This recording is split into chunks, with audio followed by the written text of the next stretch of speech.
ಇಂದು CM ನೇತೃತ್ವದಲ್ಲಿ ಸಂಪುಟ ಸಭೆ, ಜಾತಿ ಗಣತಿ ಮರು ಸಮೀಕ್ಷೆ ಬಗ್ಗೆ ಸಿದ್ದರಾಮಯ್ಯ ಮಾಹಿತಿ, ಕುತೂಹಲ ಮೂಡಿಸಿದ ಕ್ಯಾಬಿನೆಟ್ ಮೀಟಿಂಗ್.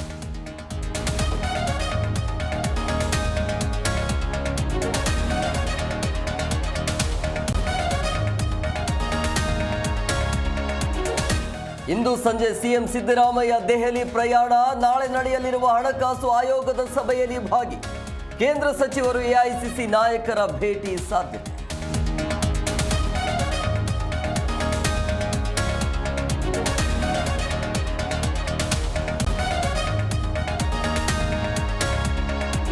ಭಯೋತ್ಪಾದನೆ ತೊಲಗಿಸಲು ಪಾಕಿಸ್ತಾನದ ಜೊತೆ ಸಂಘರ್ಷ, ಉಗ್ರರನ್ನ ಸುಮ್ಮನೆ ಬಿಟ್ಟರೆ ಜಗತ್ತಿಗೆ ಮಾರಕ ಆಗ್ತಾರೆ, ವಿದೇಶಾಂಗ ಸಚಿವ ಜೈಶಂಕರ್ ಹೇಳಿಕೆ.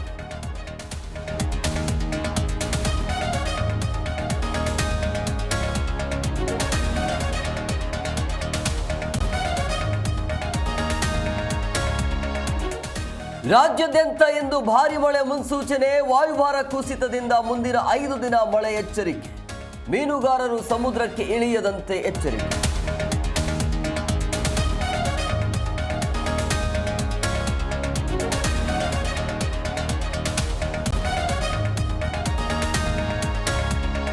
ಹುಬ್ಬಳ್ಳಿಯಲ್ಲಿ ತಡರಾತ್ರಿ ಧಾರಾಕಾರ ಮಳೆ, ಮನೆ ಅಂಗಡಿಗಳಿಗೆ ನೀರು ನುಗ್ಗಿ ಅವಾಂತರ, ಮನೆಯಿಂದ ಹೊರಬರಲು ಸ್ಥಳೀಯರ ಪರದಾಟ.